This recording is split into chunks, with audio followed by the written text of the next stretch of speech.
Semakin memanas, konflik yang terjadi antara Dennis Karyesta dengan Rasman Arif Nasution.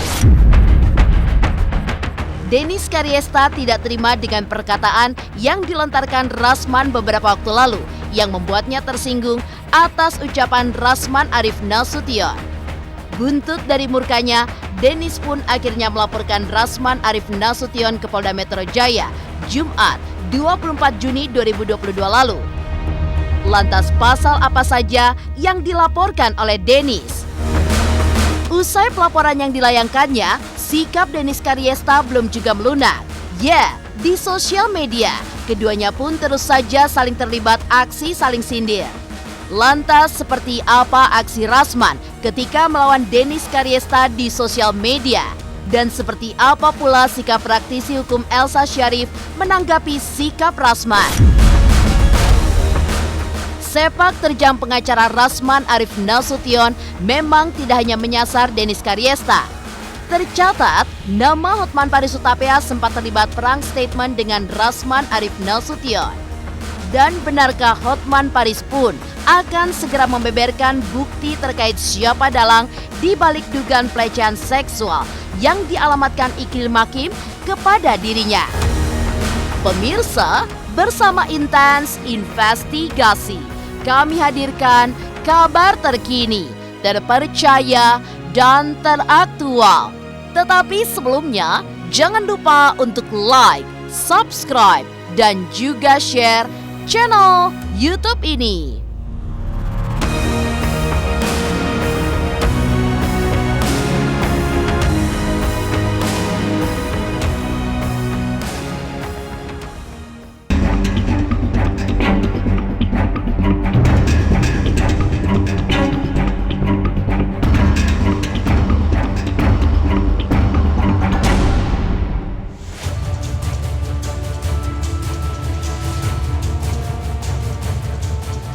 Keadaan semakin memanas. Itulah yang dapat digambarkan konflik dan perseteruan antara Dennis Karyesta dan Rasman Arif Nasution. Ya, setelah Dennis merasa bahwa dirinya diduga mendapatkan tindak pidana kekerasan seksual secara verbal dan di hadapan publik, mulai dari ucapan, gestur tubuh, hingga pembicaraan yang menjurus ke arah organ sensitif. Tentu saja hal ini membuat perseteruan di antara keduanya semakin memanas dan belum berakhir, bahkan semakin pelik. Hingga pada akhirnya, pengacara Rasman Arif Nasution resmi dipolisikan oleh Dennis Karyesta ke Polda Metro Jaya pada Jumat 24 Juni lalu. Hal ini dikarenakan Dennis geram dan tidak terima hak sebagai wanita ditindas secara fisik maupun mental yang diduga dilakukan oleh Rasman Arif Nasution. Dennis pun berani melawan Rasman dengan menjeratnya pasal berlapis tentang elektronik alias ITE. Tidak cukup sampai di situ, Dennis yang merasa harga dirinya diinjak-injak sebagai seorang wanita, turut pula mengadukan permasalahan yang dialaminya kepada Komnas Perempuan. Lantas pasal apa saja yang disangkakan Dennis? Dan seperti apa pula Dennis menceritakan duduk permasalahannya dengan Rasman? Laporkan Bang Rasman dong, siapa lagi? Terkait yang ngata-ngatain aku lah. Oh, saya pencemaran nama baik juga, penghinaan juga, fitnah juga. Ya apalagi lah kalau bukan abang itu lah. Ya. Masih dalam perkembangan yang itu. Saya teleponin juga. Gitu. Iya, itu akan ada perkembangan. Nanti akan aku infoin. Pokoknya kalau udah ada perkembangan selanjutnya, kalian yang akan aku hubungin pertama. 310 KUHP, 311 KUHP, 315 KUHP, 27 ayat 3, JO pasal 45 ayat 3, UU RI nomor 19 tahun 2016. Saya tidak mau komentar. Saya juga alergi. Dong berisik-berisik gitu. Apa ini?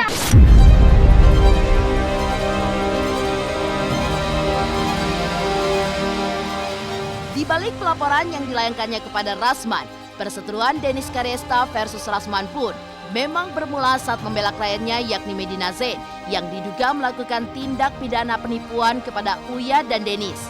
Tidak cukup sampai di situ, Dalam sebuah acara konferensi pers, Dennis bahkan sempat ikut datang dan mengaku sebagai wartawan yang berbuntut geramnya Rasman. Permasalahan berlanjut saat Rasman dikabarkan sempat mengirimkan somasi kepada Uya dan juga Dennis untuk minta maaf kepada kliennya Medina Zain. Namun upaya somasi yang dilayangkan oleh Rasman dianggap angin lalu oleh Dennis. Dennis bahkan sempat menjadikan surat somasi Rasman sebagai bungkus gorengan. Tutorial bikin gorengan. Bikin bungkus gorengan. Karena hukuman, kalau misalkan penipu dihukum di penjara, keluar dari penjara itu bisa nipu lagi. Tapi kalau saya bagiannya adalah bagian ngoceh-ngoceh untuk membela kebenaran di sosial media, di kehidupan maya. Jadi kalau misalkan hukuman dari masyarakat namanya apa?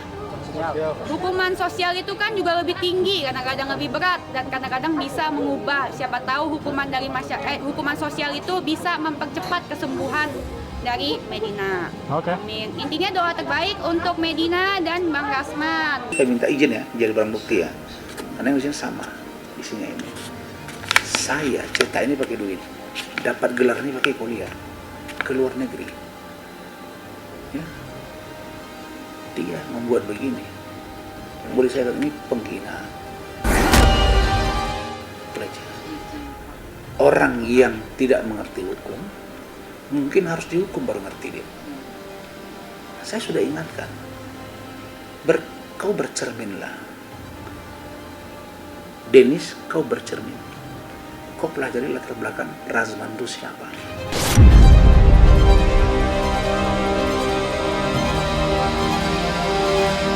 Bukan hanya di dunia nyata, aksi saling sindir pun juga terjadi di dunia maya.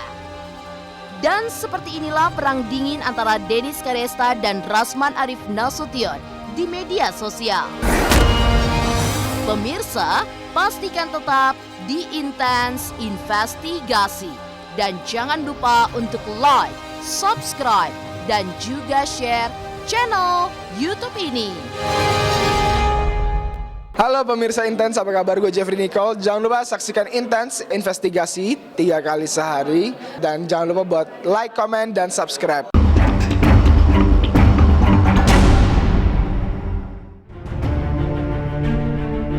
Usai pelaporan yang dilayangkannya kepada pengacara Rasman Arif Nasution, sikap selebgram Dennis Karyesta semakin memanas. Menanggapi sebuah video yang diunggah Rasman, Dennis pun kembali mengunggah sebuah video yang sama disertai pernyataannya yang seakan mempertanyakan sikap dari Rasman yang dianggap Dennis arogan. Tidak cukup sampai di situ. Dalam pernyataannya di media sosial, pengusaha bunga ini pun juga menuding Rasman sebagai pengacara yang overpower.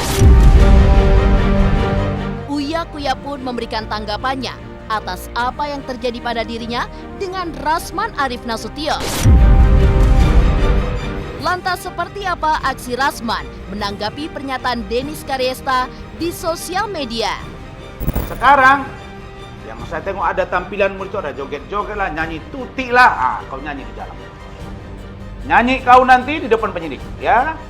Dan saya sudah beritahu Bareskrim Mabes Polri bahwa LP ini jangan dibawa ke Mabes Polri. Karena saya percaya Sumatera Utara mampu menangani ini. Saya percaya Pak Kapolda pasti atensi kasus ini, apalagi Pak Kapolri. Karena itu, Uya Kuya sangat menyesal. Berat hati saya laporkan saudara. Barang bukti yang sudah nyata, insya Allah. Wow, fantastis. Kayaknya si abang ini powerful banget ya. Bisa suruh aku nyanyi di depan penyidik, bisa beritahu Bareskrim Mabes Polri, bisa instruksi LP ditanganin di mana, di Polda, jangan di Mabes. Powerful sekali abang, luar biasa. Bisa bilang penyidik untuk dengerin aku nyanyi lah. Hebat banget abang, kasus abang bisa diatensi sama Pak Kapolda sama Pak Kapolri. Luar biasa abang, abang powerful. Coba deh lihat deh videonya sendiri tuh, gue tuh jijik sih, gue terus terang jijik. bagus gitu loh, maksudnya. Gua sama abang ini gue nggak pernah ada dendam, nggak pernah ada benci. Tapi kalau untuk lihat video ini, kalau mau ditanya buat Bener jijik. Kalau misalnya menurut abang itu ada yang tidak benar, ayo gue undang datang ke podcast gue, datang aja. Ayo, gitu kan. Ibaratnya kan semua orang punya hak jawab. Perseteruan dan konflik yang terjadi antara Dennis dengan Rasman saat ini pun memang menjadi perhatian netizen serta publik. Lantas bagaimana praktisi hukum senior Elsa Sharif melihat atas apa yang telah dilakukan oleh Rasman Arif Nasution sebagai sesama advokat? Lalu benarkah sikap Rasman yang dinilai Dennis overpower menyalahi aturan profesinya sebagai pengacara? Inilah pendapat dan opini dari Elsa Sharif, pandangannya sebagai seorang advokat. Ya kan kita tahu semua namanya advokat itu atau lawyer itu bekerja lebih banyak di kantor, apalagi untuk litigasi ya, lebih banyak di kantor orang lain, di kantor polisi, di kantor kejaksaan, di pengadilan. Ya, jadi kita harus ikut aturan di pengadilan tersebut. Dan advokat ini adalah suatu pekerjaan yang terhormat,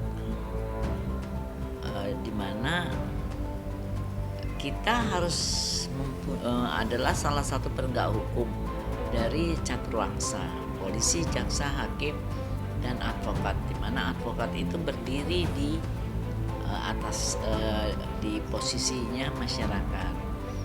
Tentunya kalau kita di persidangan, kita menghormati yang punya tuan rumah kan majelis hakim.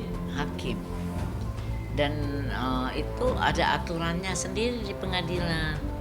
Jika kita tidak sopan, dan hakim akan menegur peringatan sekali, 2 kali. Jangankan nggak sopan, memfoto tanpa izin, pengadilan majelis hakim akan menegur siapapun yang melakukan foto. Jadi kalau memfoto wartawan atau siapapun, pengadilan tuh harus dilakukan suatu izin. Apalagi kita tidak berlaku sopan di hadapan pengadilan, itu bisa namanya contempt of court. Iya kan, kalau diputuskan dengan klien itu kan memang seleranya klien ya. Iya, betul. Tentu kan ada masalah, dan itu menjadi citra yang kurang baik ya. Jadi nanti klien tuh wah, berarti ada sesuatu hal yang tidak bisa memenuhi atau tidak memberikan suatu pembelaan hukum atau memberikan penegakan hukum atau membela hak-hak hukum dari kliennya dengan baik, dan itu klien merasa tidak comfortable. Sosok Rasman Arif Nasution tentu saja saat ini menjadi sorotan netizen. Salah satunya adalah ketika dalam berbagai kesempatan, Rasman terlihat marah-marah dan adu argumentasi panas dengan berbagai pihak. Lalu seperti apa tanggapan Hotman Paris akan hal tersebut? Pemirsa Intens Investigasi, jangan lupa untuk like, subscribe, dan juga share channel YouTube ini. Halo, saya Chico Jericho. Saksikan terus Intens Investigasi yang tayang 3 kali sehari, Senin sampai Sabtu. Jangan lupa like, share, dan subscribe.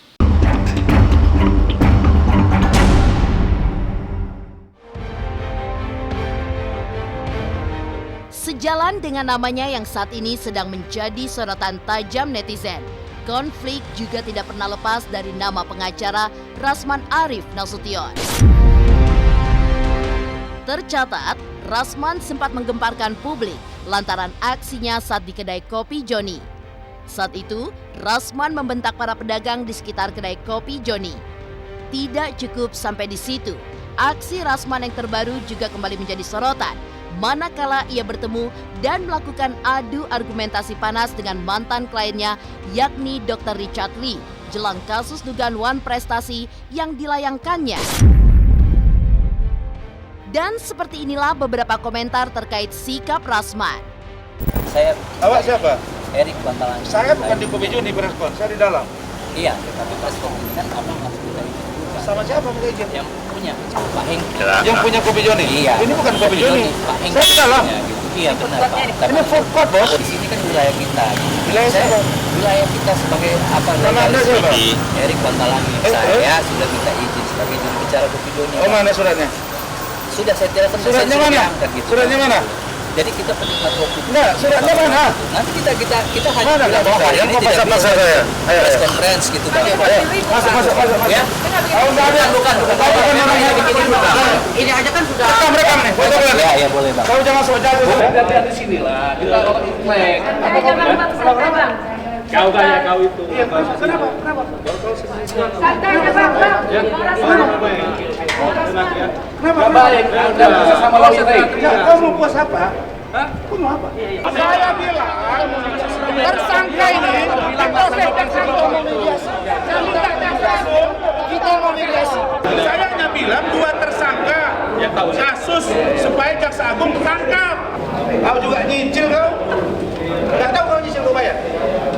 Richard, benar nggak kau nyicil bayar dengan kuasa saya? Tenang aja. Apa yang mau distresin kayak gini? Aku malah ketawa. Ini lawak sumpah. Saya sih slow aja, santai aja. Masa Mama Neti sama Abang Rasman yang pendidikannya lebih tinggi daripada saya, tukang bunga. Saya cuma tukang bunga. Masa kode etiknya nggak ada? Masih bagusan saya tahu cara berbicara di depan umum. Gitu. Masa dia nggak tahu cara berperilaku di depan umum, ngamuk-ngamuk di pengadilan negeri, bisa ngamuk-ngamuk sama orang warung, terus bisa kemarin pas preskon di Kopi Joni beli es teh tawar 4 nggak dibayar, saya yang bayar. Dia karena nggak pantas jadi pengacara karena melanggar kode etik udah banyak sekali, ya kan? Melanggar kode etik, dia membuat keributan di pengadilan, itu menurut saya fatal. Nanti gimana kalau misalkan pengacara lain melakukan hal itu yang sama kan? Percaya Bang, karena ini menurut gua sudah waktunya Bang Rasman dikasih efek jerak dan harus diproses oleh hukum. Kehebohan selanjutnya adalah sikap Rasman yang tetap kekeh sebagai pengacara dari dalam kasus dugaan pelecehan seksual yang dialamatkan Iklim Hakim kepada Hotman Paris Hutapea. Hotman Paris pun sudah melaporkan Iklim Hakim dan juga Rasman Arif Nasution ke kepolisian beberapa waktu lalu. Lantas, seperti apa Hotman melihat sikap Rasman? Dan benarkah sikap Rasman tersebut seperti dugaan dari Hotman yang menduga ada dalang di balik dugaan pelecehan seksual yang dialamatkan Iklim Hakim kepada dirinya? Masih lah. Ngapain tanya bukti? Kan saya sudah. Kalau sekarang kalian tanya saya, kenapa nanya itu? Ada apa? Enggak kan katanya ganti Bang. Ganti lawyer bener kan? Bener nggak sih Bang? Belum benar itu. Sudah pasti ada dalang karena di awal-awal, kalau saya ingat di awal bulan April, Iklim Hakim itu begitu saya tidak undang dia waktu launching mobil Lamborghini, saya tidak undang dia. Ini semua, hampir semua ini hadir. Kamu juga ada kan? Ada. Kamu juga ada dua nih yang hadir dari situ, dari puluhan aspri. Nggak lama sesudah itulah mulai dia bilang saya dilecehkan gara-gara tuduhan dia pertama itu hanya mengatakan Hotman itu melecehkan karena minta saya berpakaian seksi untuk syuting. Kan waktu mau syuting waktu itu dia datang, aku yang suruh ganti baju dia karena kelihatan bajunya branya menerawang. Pada tanggal 11 Juni kemarin, jadi dia membuat surat pencabutan kuasa kepada Pak Rasman, kemudian dia kirimkan sekitar pada tanggal 16 Juni. Demikian pemirsa, kabar terkini, terpercaya, dan teraktual yang kami hadirkan hari ini.